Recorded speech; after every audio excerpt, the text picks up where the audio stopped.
कक्षा 11 पार्ट 1 जो है वो हमने किया था। पार्ट 2 जो है वो पृथ्वी की उत्पत्ति। वास्तविकता में पृथ्वी की उत्पत्ति के बारे में या पृथ्वी के वास्तविक स्वरूप के बारे में कोई ठोस सबूत नहीं है कि पृथ्वी की उत्पत्ति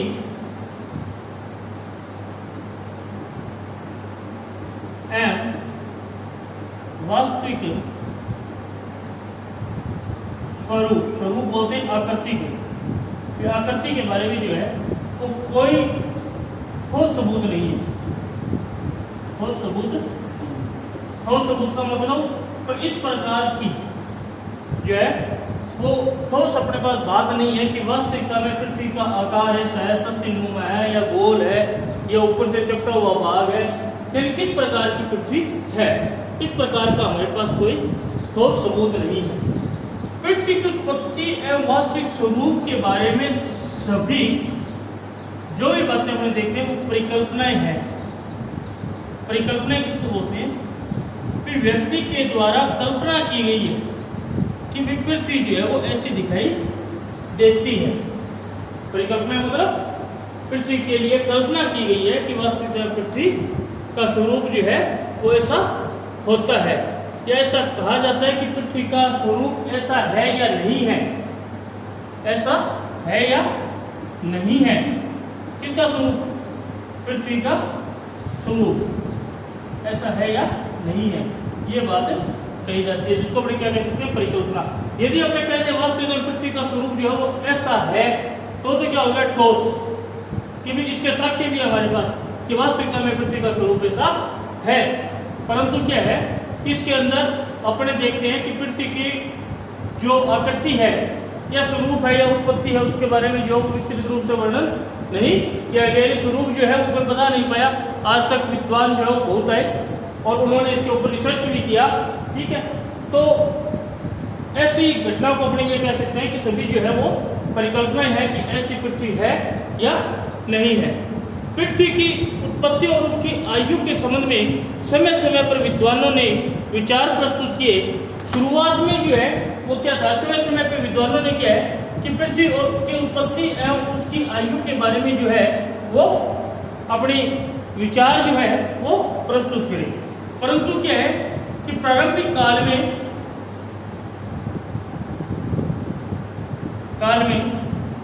सभी धर्मों ने अपने धर्म से जोड़ करके या अपने धर्मों के, क्योंकि प्राचीन काल में क्या था कि धर्मों का बोलबाला था या धर्मों को लोग जो वो ज्यादा महत्व देते थे। तो लोग क्या करते थे कि अपने धर्मों के हिसाब से ही बताते थे कि पृथ्वी की उत्पत्ति ऐसे हुई और पृथ्वी की आकृति इस प्रकार से और पृथ्वी इस प्रकार से टिकी हुई है। ये सभी क्या थी? उनकी धार्मिक जो है वो अपने धर्म के साथ जोड़ करके बोल देते थे। वास्तविकता में क्या था कि 1749 में वास्तविकता में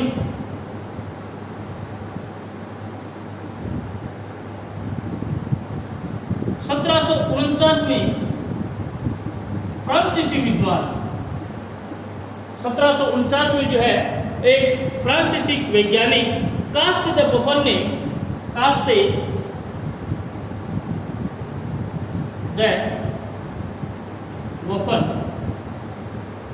ये नाम था, फ्रांस के थे, 1749। इन्होंने सोचा कि वास्तविकता में हमें यह ज्ञात होना चाहिए या भूगोल पढ़ने या भूगोल के एक वैज्ञानिक को यह ज्ञात होना चाहिए कि वास्तविकता में पृथ्वी का स्वरूप कैसा है। तो उन्होंने क्या है कि तर्क पूर्ण परिकल्पना प्रस्तुत की।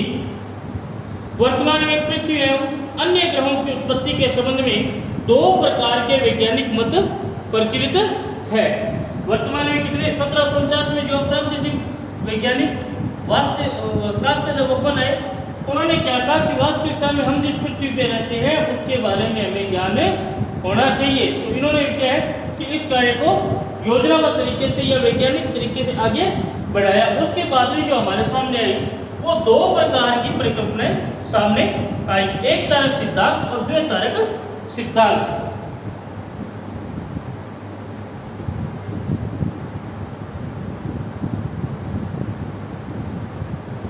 दूसरा था द्वितारक सिद्धांत। एक तारक सिद्धांत और द्वितारक सिद्धांत। एक तारक सिद्धांत तो जो है वो अद्वैतवाद भी बोलते हैं। एक तारक सिद्धांत को क्या बोलते हैं? अद्वैतवाद भी बोलते हैं। इसको द्वैतारक सिद्धांत को द्वैतवादी विचारधारा भी बोलते हैं।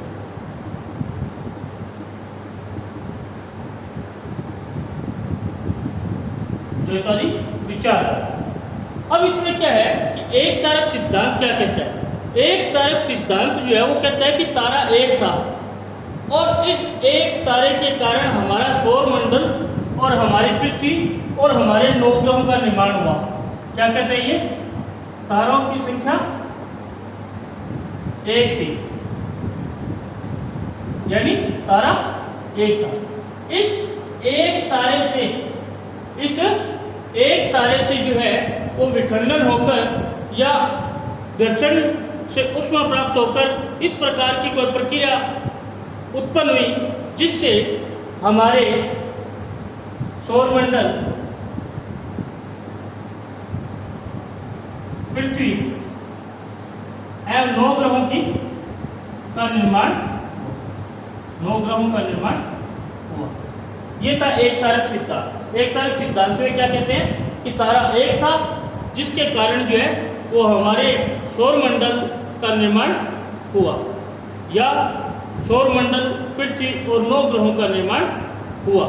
अब एक तारक सिद्धांत क्या कहता है कि इसमें तारों की संख्या जो थी एक नहीं थी, तारों की संख्या 2 थी। तारों की संख्या 2 थी और इनसे क्या हुआ था? सौरमंडल, पृथ्वी और 9 ग्रह का निर्माण हुआ। ये इनमें अंतर है एक तारक और द्वितारक में। एक तारक में तारे कितना माने जाते हैं? तारे एक माने जाते हैं और द्वितारक में 2 माने जाते हैं। अब एक तारक सिद्धांत में जो है वो महत्वपूर्ण संकल्पना किसकी थी? एक तारक सिद्धांत में जो है वो महत्वपूर्ण संकल्पना किसकी थी? तो देखो, एक तारक सिद्धांत, इसमें महत्वपूर्ण संकल्पना जो है वो किसकी थी? कांट का नाम आपने सुना होगा और उसके बाद में लाप्लास का नाम भी आपने सुना होगा। तो कांट महोदय और लाप्लास महोदय,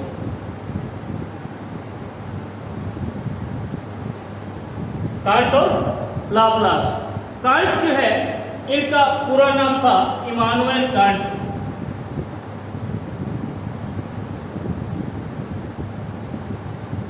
इनका पूरा नाम था साइमन लाप्लास।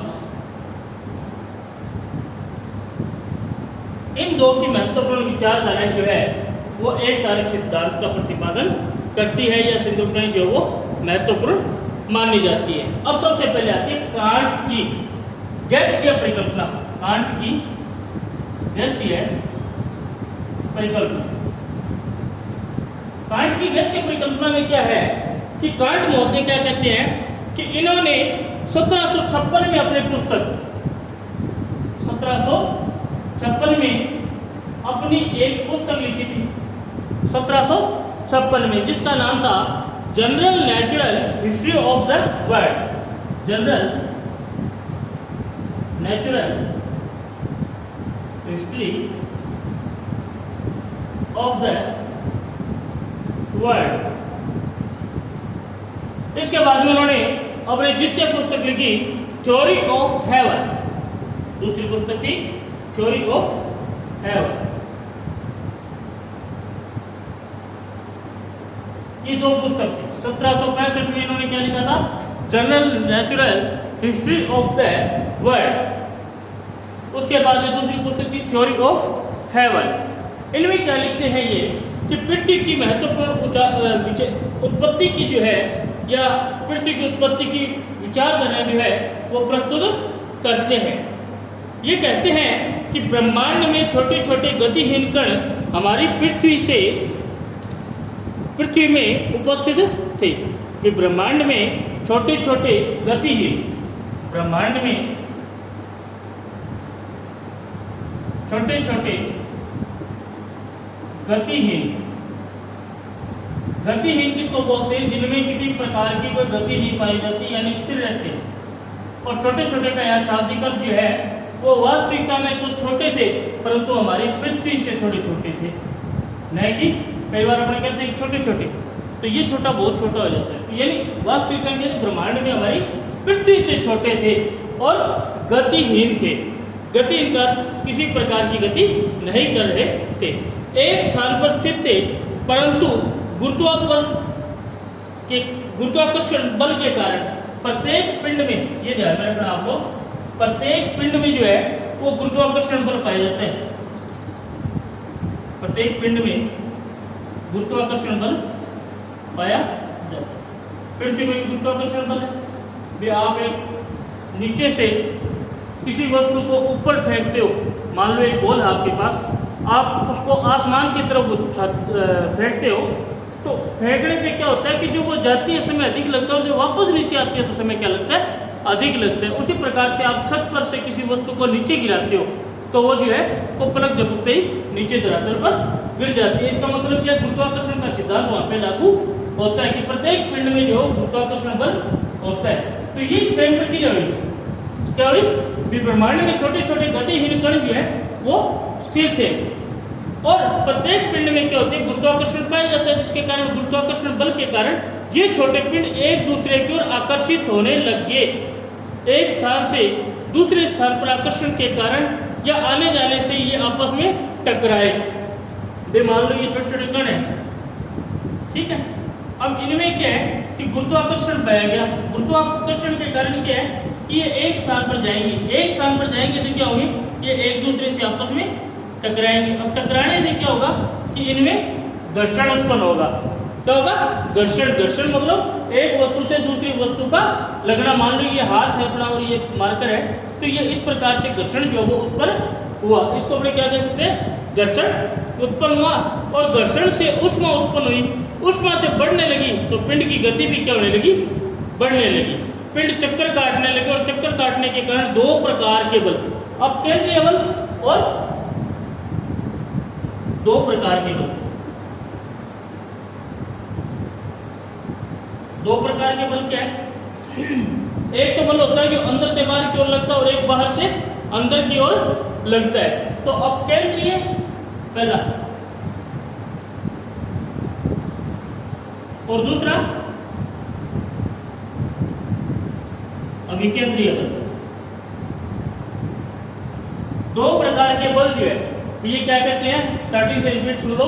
ब्रह्मांड में छोटे छोटे गति स्थिर कण थे जो क्या है कि गुरुत्वाकर्षण शक्ति के कारण जो है वो अपने उनमें क्या हुई? गति हुई। गति के कारण वो एक स्थान से दूसरे स्थान पर हिलने लगे और हिलने के कारण क्या है कि उनमें घर्षण पैदा हुआ और घर्षण से क्या हुई? ऊष्मा उत्पन्न हुई। और ऊष्मा के कारण जो है वो दो प्रकार के बल, यानी ये चक्कर काटने लगे और चक्कर काटने के कारण जो वो दो प्रकार के बल उत्पन्न हुआ। अब ये तो क्या होता है? अपकेंद्रीय बल। अपकेंद्रीय बल किसको कहते हैं? जो सेंटर टू कॉर्नर यानी किसी वस्तु के मध्य से बाहर की ओर आए। ये सेंटर हो गया यानी बीच का हिस्सा और ये कॉर्नर, बीच में से बाहर की ओर आए। और विकेंद्रीय बल किसको कहते हैं? बाहरी छोर से अंदर यानी मध्य भाग की ओर जाए, ये होता है। तो ये क्या होता है कि आउटसाइड से इनसाइड यानी सेंटर की ओर जाता है और अपकेंद्रीय बल क्या होता है? सेंटर टू कॉर्नर जाता है। तो इस प्रकार के दो बल जो है वो उत्पन्न हुए। जब अपकेंद्रीय बल ज्यादा हो जाए अभिकेंद्रीय बल से, तो पिंड की कुछ चीजें छिटक कर बाहर निकल गई।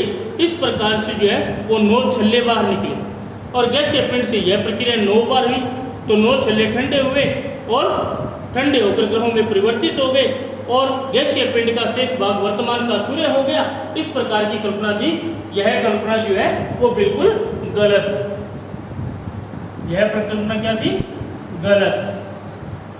इस प्रकार के बल जो है वो घटित हुए और विकेंद्रीय बल अधिक था, जिसके कारण क्या होगा, विकेंद्रीय बल जो है वो ज्यादा होने के कारण क्या हुए कि पिंड की कुछ चीजें छिटक करके क्या हो गई, अलग हो गई, कुछ पिंड की चीजें छुट करके क्या होगी, अलग हो गई या छिटक कर बाहर निकल गई और इस प्रकार 9 छल्ले बाहर निकले। इस प्रकार से क्या है, मान लो ये पिंड है, इसमें से 9 छल्ले बाहर निकले और ये छल्ले जो है वो ग्रह कहलाए। और ग्रहों के बाद में क्या हुआ कि इन 9 छल्लों से जो है वो जो बीच में पिंड बचा वो क्या हो गया, सूर्य, यानी ये पिंड क्या हो गया, सूर्य कहलाने लगा। ये परिकल्पना क्या थी, गलत थी। अच्छा, एक चीज ध्यान में रखना कि प्लूटो को जो है ग्रहों की श्रेणी से हटा दिया।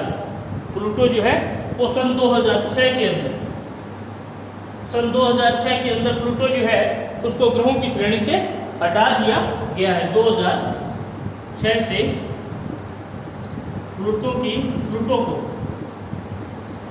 ग्रहों की श्रेणी से हटा दिया। क्यों हटा दिया, इसका क्या कारण है? इसका कारण ये है कि भी इनका जो ग्रहों का सिस्टम है उसमें ये है कि भी एक ग्रह जब दूसरे ग्रह की कक्ष में जाएगा, एक ग्रह जब दूसरे ग्रह की कक्ष में जाएगा तो उसको जो ग्रहों की श्रेणी से हटा दिया जाएगा। तो प्लूटो जो है वो नेपच्यून के कक्ष को पार करने की ओर अग्रसर हो गया। नेपच्यून जो है इसके कक्ष को जो है इसके कक्ष में प्रवेश कर गया था, इसको पार करने वाला था, इसलिए प्लूटो जो है इसको ग्रहों की श्रेणी से हटा दिया, सन 2006 में हटाया था। अच्छा, अब उसके बाद में जो है वो नंबर 2 पे अपने बात करते हैं। तो नंबर 2 पे है कि लाप्लास की नोबुला परियोजना। यह गैसीय परिकल्पना थी, अब नोबुला परियोजना।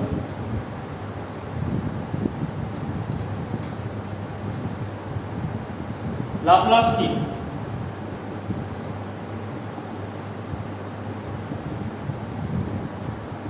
नोबुला परियोजना। सबसे महत्वपूर्ण बात जो है, नोबुला किसको कहते हैं? नोबुला किसको कहते हैं? नोबुला वह स्थान होता है, नोबुला वह स्थान होता है जहां पर तारों का निर्माण होता है। नोबुला किसको कहेंगे? नोबुला वो स्थान है जहां पर तारों का निर्माण होता है, उसको अपने क्या कह सकते हैं? नोबुला कहते हैं, उसको अपने नोबुला कहते हैं। तो इसके अंदर इन्होंने क्या कहा था कि कांट के बाद वह राशि परिकल्पना के दोषों को संशोधित करते हुए लाप्लास ने अपनी निहारिका परिकल्पना प्रस्तुत की। इसमें इन्होंने क्या कहा कि ब्रह्मांड को पहले से ही तप्त मतलब गर्म गतिशील निहारिका मौजूद थी। ब्रह्मांड में पहले से ही क्या थी? तप्त यानी गर्म गतिशील निहारिका मौजूद थी। समय के साथ साथ तापमान में कमी आई, कमी आने से क्या निहारिका में एक छल्ला बाहर निकला और यह छल्ला जो है वो आगे चल करके जो है वो विभाजित हो गया और इस प्रकार से ग्रहों का निर्माण हो गया और बीच वाले जो है वो सूर्य और आसपास वाले जो है वो ग्रह बन गए। इनकी बहुत छोटी सी लाप्लास की नोबुला परियोजना है, निहारिका परिकल्पना जिसको बोलते हैं। ये कहते हैं कि ब्रह्मांड में वास्तविकता में तपत जो है वो पहले से ही मौजूद थी, यानी गर्माहट जो है वो पहले से ही मौजूद थी, गतिशील निहारिका भी मौजूद थी। समय के साथ साथ तापमान में कमी आई और निहारिका में एक छल्ला बाहर निकला। समय के पश्चात क्या हुआ कि तापमान में कमी आई और तापमान में कमी के कारण क्या है कि एक छल्ला बाहर निकला। एक छल्ला बाहर निकला, उससे ही क्या हुआ कि जो है वो अन्य ग्रहों का या यही छल्ला आगे जाकर के क्या है कि विभाजित हो गया और इस प्रकार से ग्रहों का निर्माण हो गया। और ग्रहों का निर्माण होने से जो है वो बीच में जो बाल बचा था वो सूर्य, मान लो ये जो है वो एक ग्रह है, इससे एक छल्ला बाहर निकला। ये आगे होकर के क्या हुआ, विखंडित हो गया और विखंडित होने के बाद में क्या हुआ, ये जो है वो ग्रह बन गए और ये क्या रहेगा, सूर्य रहेगा और ये क्या बन गए, इसके ग्रह बन गए, यानी 9 ग्रह जो है वो बन गई। ये परिकल्पना जो है वो नोबुला परियोजना कहलाती है। इससे आगे जो है वो दो तारक सिद्धांत, पृथ्वी की उत्पत्ति संबंधित दो तारक सिद्धांत, वो अपने नेक्स्ट वीडियो में जो है वो करेंगे।